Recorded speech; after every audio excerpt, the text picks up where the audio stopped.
Hey guys, Professor Bill, Comic Book University, and Avengers, issue number 30, one of the final comic books that I'll be doing standard reviews for anymore because, yeah, go and check out more information this coming Saturday on my Saturday, 8 o'clock p.m. Eastern Standard Time podcast. I'll actually go into explanation of exactly what the changes are going to be and everything, but there are going to be some pretty big changes. Anyway, this in and of itself, holy crap, this was a great comic book. This is also one of the comic books that will be drastically affected. But anyway, wow, this was solid. So let's get talking about some of the crazy stuff that happened in here after we give credit where credit is due. And man, everybody in this comic book deserves a lot of credit. This issue is called Star Brand Reborn. The issue, beautifully, is called Nativity in the Stars by Jason Aaron, Ed McGuinness, and Francisco Manna. The inkers are Mark Morales and Francisco Manna. Jason Keith does the colors. VC's Corey Petit on letters. The cover is by Miko Swan and Rain Barreto. And Koi Pham and Maury Hollowell does the variant cover. Graphic design is by Carlos Lau, and the Avengers were, of course, created by Stan Lee and Jack Kirby. Okay, I'm also just realizing that I have my headset on. I don't actually need my headset on. So I'm going to take that off. Hope you all don't mind. It's a new look.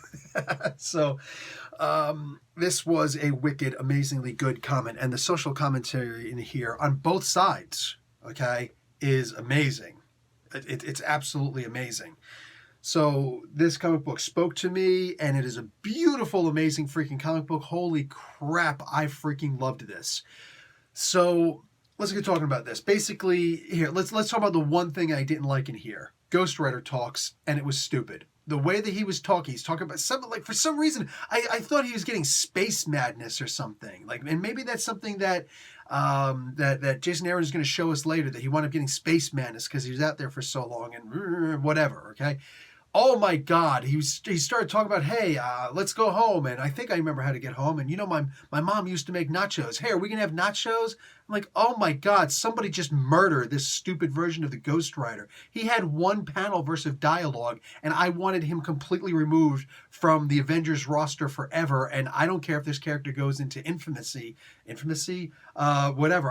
I don't care if he just freaking straight up disappears at this point. I'm so frustrated with how terrible that dialogue was. Somebody should go to jail. Somebody should be in prison for that. Okay, that's literally the only bad thing I've got to say about this comic book. Everything else after that, my God, this was genius from beginning to end. Wow. And in case you didn't understand that, allow me to elaborate. Wow, that was good. This was a fantastic comic book. Again, I'm going to love any comic book that has Steve Rogers being a great guy. And you know, of course, you have somebody else say something good about a superhero. That's, to me, that's like the greatest compliment in the world. I don't need Captain America coming out. I don't want Captain America or Captain Marvel or anybody coming out talking about, I'm this and I'm that and I'm all these cool things. You're the guy that we don't like. You know, you're usually the jackass that nobody likes, or you're a straight up villain, because villains monologue about how amazing they are. Heroes have other people, you know, tell you how good they are. Well, you don't know Captain America? Dude, this is the guy. He always knows what to do. He's been there. He's done that. He's probably got a t-shirt for it. You know what I'm saying? And he's a great guy. And like, I love that. I love that. Great use of the character. Also, I am still not a huge fan of She-Hulk being able to absorb all these different kinds of energies, and I don't know what happens to it after this. Like, what happens to these energies afterwards? Because it doesn't make sense. Even comic book logic, it wouldn't make sense that you can absorb things and they just, trickle away? Like, what happens exactly? It turns into, you know, it goes through your sweat glands? I don't understand. But I almost feel like the whole purpose for him doing that to She-Hulk was so that she could do what she does in this comic book, where she absorbs the Star Brand's residual energy, not the energy of the Star Brand itself. Okay, cool. Honestly, if you're going to do something like that, was a great way. And she didn't do it in order to beat somebody up or anything like that. She did it so that Captain America, who is still basically just a human, could go up and deliver a baby. That's right. The baby gets delivered in here. Hey, you remember the title of this comic book, right? This child is like, all the crazy things that happen in this comic book, you need to read it to understand. You know, like, I'm not going to sit here and baby step anybody through what happened in this comic book.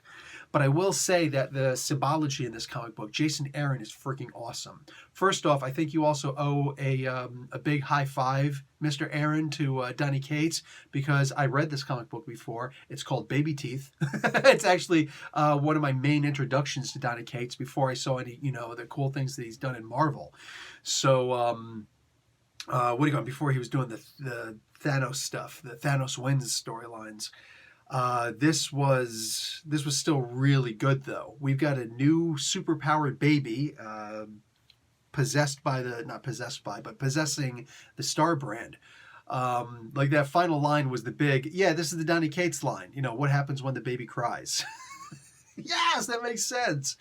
But here's this mom who is just completely mistreated, and it's a great social commentary on the treatment of migrant farm workers and the like. I mean, I know that I know the right wing, well, the good people in the right wing, because there's some scumbags on both sides. I'm not going to sit here and say there are good people on both sides. I don't need to, do that comment, but I will point out there are scum on both sides. There's the cancel culture on the left or the center. It's really mostly the center than anything else. And then there's the racists on the right. You know what I'm saying? Like, those people exist. If you're one of them, you suck. Go away from my channel. I don't want you here. You know what I'm saying? But for anybody else, this is very, very positive on both sides in that regard. It's a great commentary on what actually happens with migrant farm workers. Because, again, I understand the necessity for border control. It's mandatory. You have to have some kind of border control. There have to be borders. There have to be.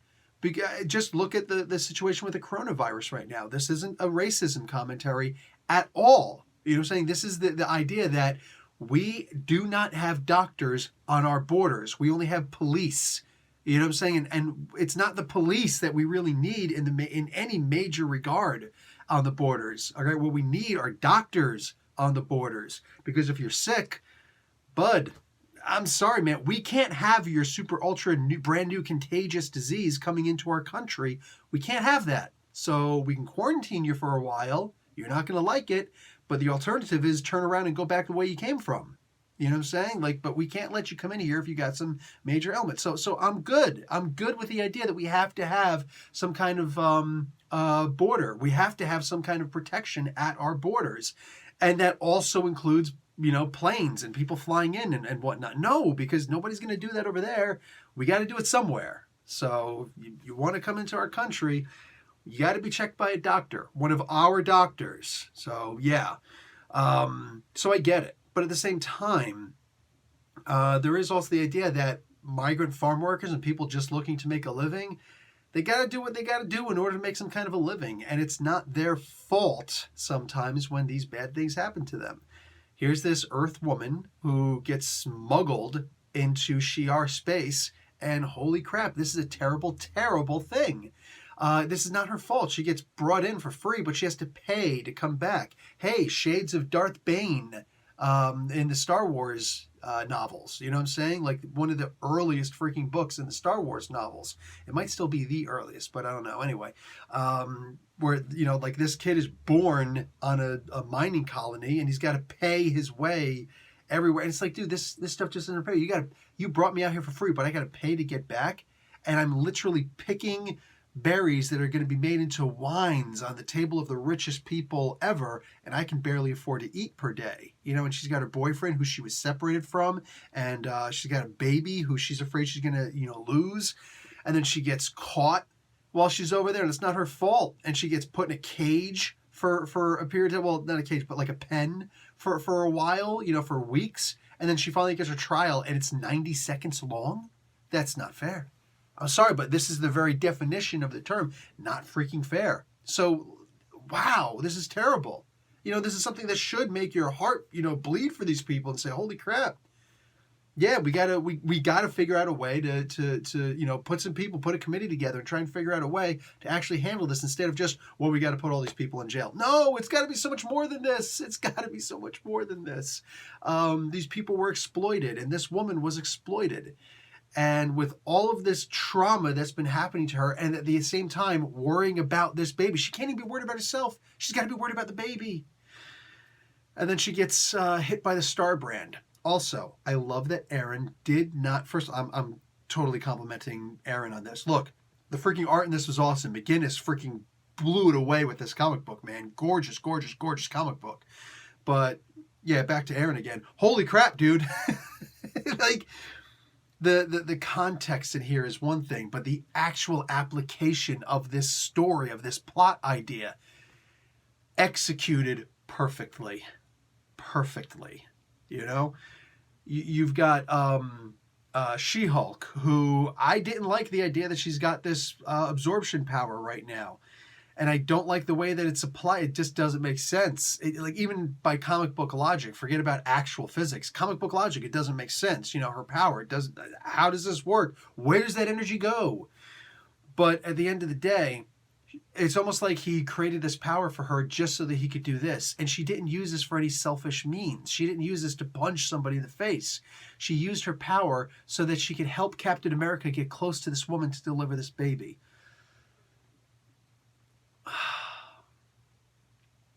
This was beautiful. This was genius. Every single aspect of the application of this story.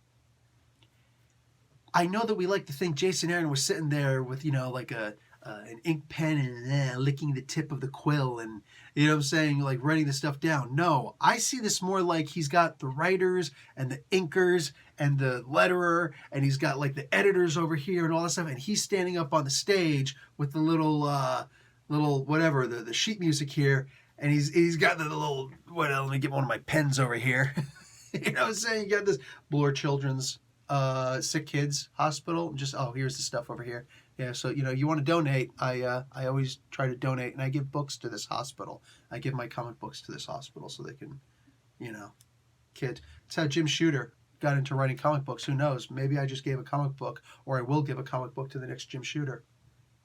Anyway, I just imagine he's up on the stage doing this, and that's how he's orchestrating this comic book as opposed to just writing this comic book, because this comic book was freaking amazing, man. Like the commentary in here, and there's also the biblical commentary also. You had 3 heralds of Galactus who were technically 3 wise men. You know what I'm saying? And all 3 of them were cheap ones. You know, there's the gold, frankincense, and myrrh, right? The guy who gave the gold was the cool guy. He's the cool uncle. They're just like, dude, you're awesome. The other 2 were the cheap bastards who are like, dude, what's up? What's up? You know what I'm saying? You gave baby Jesus incense. You know what I'm saying? This guy gave gold. He gave money. You know, so he reached into his wallet, and you were like, oh yeah, here's a stick of freaking incense or something like that. What are you doing? And I'm joking around. But anyway, this is where the toxic left potentially comes in. But who's actually more center than anything else. But anyway, oh my God, that was freaking amazing, man. That was freaking amazing. You literally had the 3 wise men in here. And of course,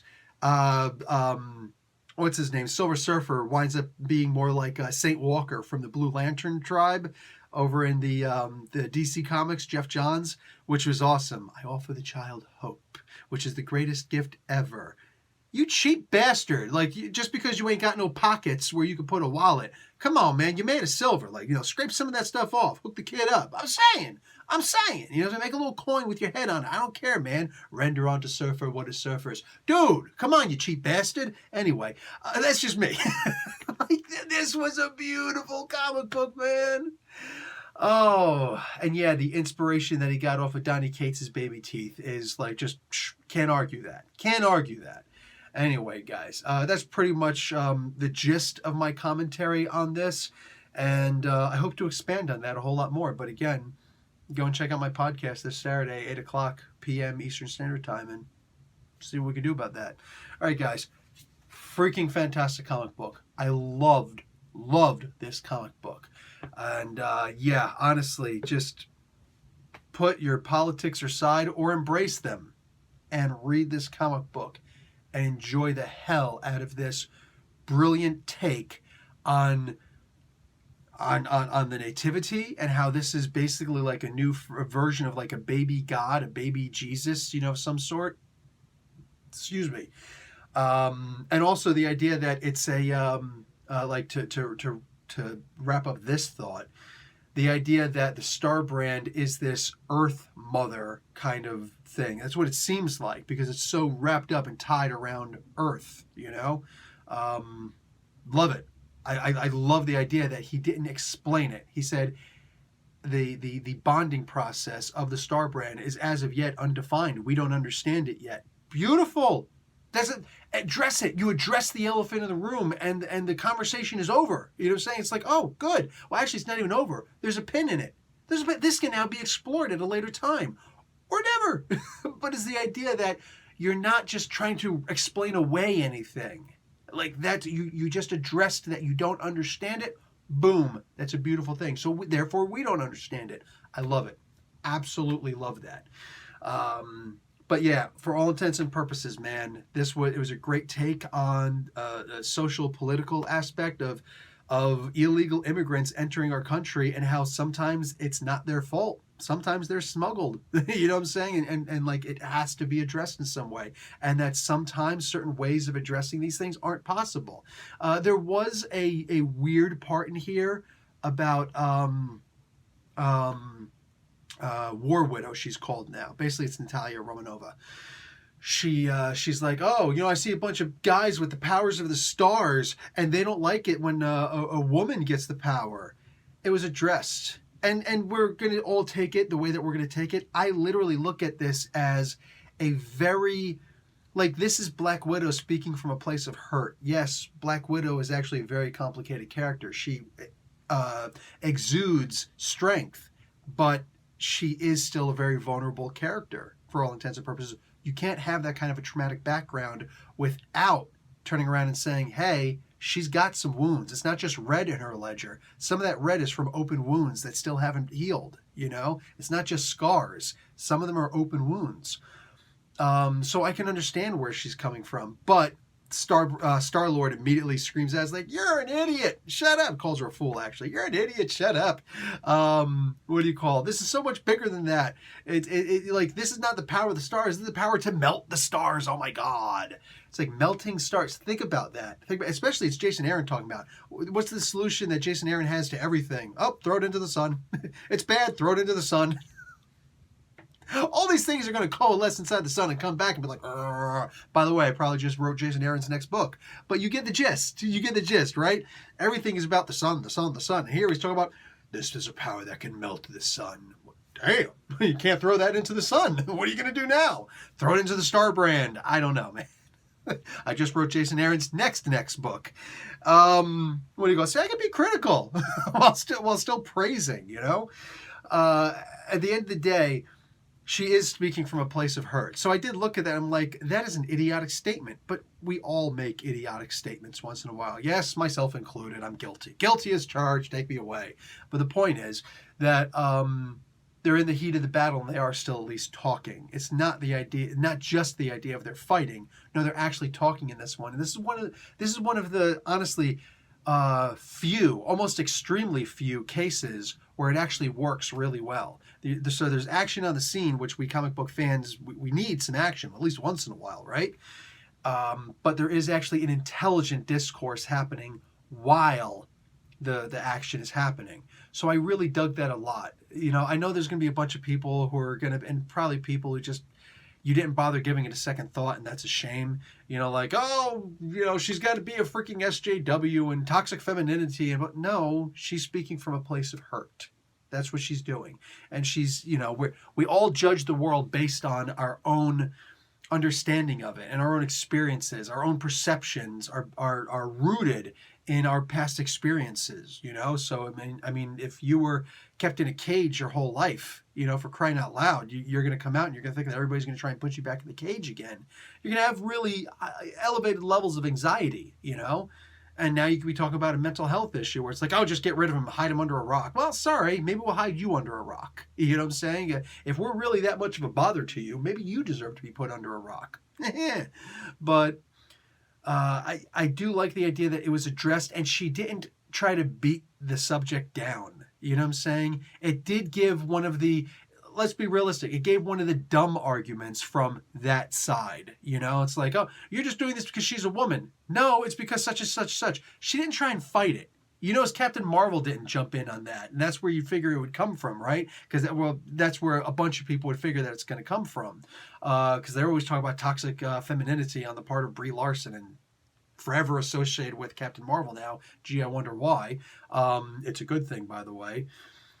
But at the end of the day, I literally look at this as Black Widow said something.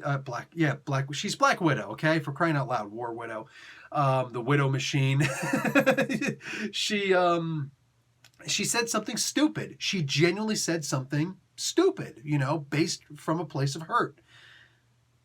And then what happens? She turns around and she's like, oh, okay. I have to, read it that way, that she's like, oh, okay, so it's not a sexist thing. It's not a misogynistic thing. So, okay, I get it. You know what I'm saying? They do have a reason for this. Cool. I'm down with that.